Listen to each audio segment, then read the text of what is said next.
So today I'm going to be talking about all things Six Nations. I'm going to start off reviewing the men's and then I'm going to look ahead to the women's Six Nations starting this weekend. So in the last round we had some pretty exciting games. Wales coming up short against Italy, too late for them with their last-ditch efforts in the second half. I had predicted a Wales win and was very wrong with that one. Italy just came out absolutely firing and Wales just didn't have an answer for them. Then Scotland, Ireland. This one I did get right. Ireland were just too strong. Scotland definitely put a shift in, but Ireland just really showing their class. Winning back-to-back Grand Slams is a really difficult thing to be able to do. So credit to Ireland. I know that there's some people disappointed that it wasn't a Grand Slam, but Grand Slams are pretty rare. So just winning a Six Nations, especially one like this, where results have been pretty unpredictable, is a really good achievement. Then we have the England-France game. What a game. Really edge of the seat stuff.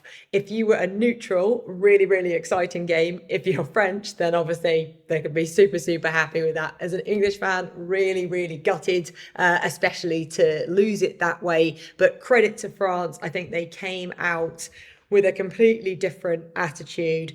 They scored out of their 22. They ran it out, great hands, got it wide. They did some really exciting flair plays, which throughout the Six Nations so far, I don't think we've seen enough of from them. I think they rely so heavily on Devon that they lost themselves for a little bit. But unfortunately for England's sake, they found it again against us. Overall, the talking points for the Six Nations, I'd say the key one is Italy. Everybody's been talking about them and how important it is for the competition as a whole that you can have these competitive fixtures. So Italy not only turning over Scotland, but beating Wales and drawing with France. That is a really solid result for them. Which brings me on to the next talking point, the unpredictability of this Six Nations. I know that I definitely got a fair few wrong in my predictions, and I'm not sure many people would have predicted an England win over a super strong Irish side. Nor would many of people expected for Italy to beat Scotland. And that France-Italy draw with the drama that created as well. But unpredictability is so good for a tournament.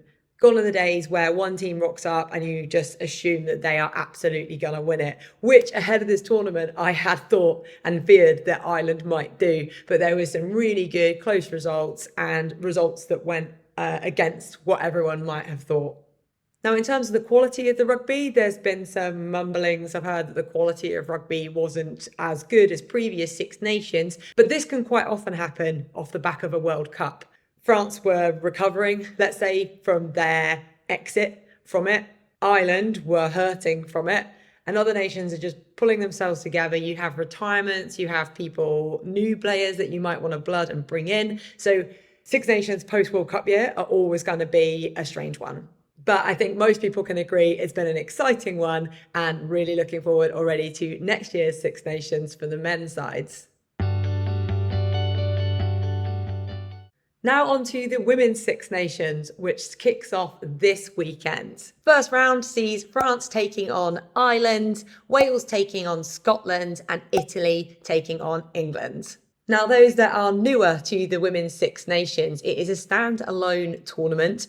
It used to be alongside the men's, and actually during COVID, it swapped over and saw the women stand alone. It's later, which means you get more rugby, but also nice weather as well. So I'm a big fan of the standalone. It means that you can get great numbers of support and crowds there.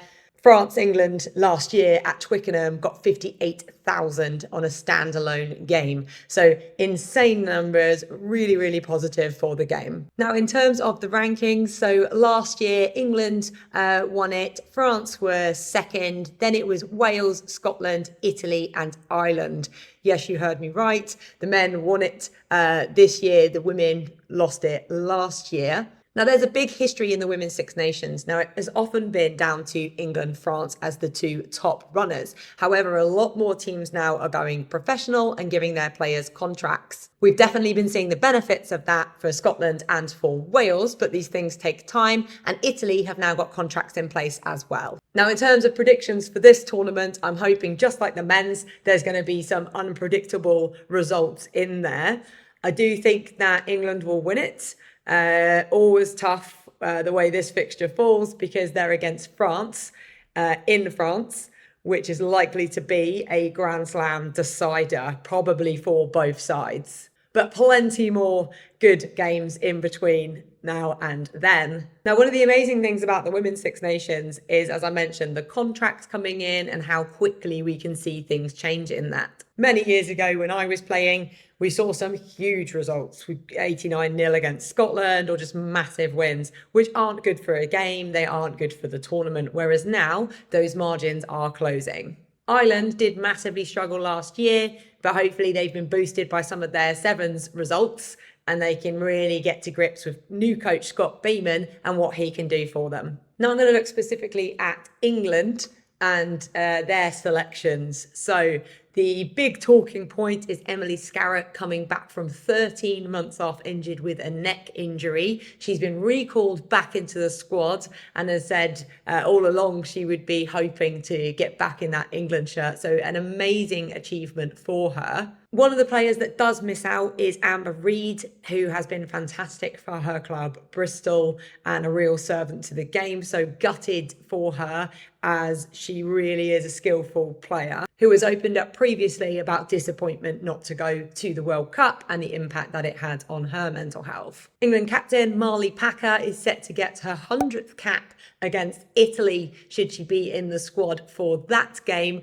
An incredible achievement. Not many people ever get to reach those levels. So a huge testament to the type of player that she is. Over in the Italy camp, Lucia Guy will be hoping to play in all 5 games for Italy, because then she'll be able to reach that 100 cap mark as well, which is really incredible considering that Italy do not play as many games as the likes of England do. So to get 100 caps over her 14-year career is pretty incredible. Also for Italy, Beatrice Rigoni, who has played many a game for them, who is over in England playing for Sale, has been named in their squad. So it will be interesting to see what she brings from her experience playing in the English Premiership, going back over to Italy, but a quality player.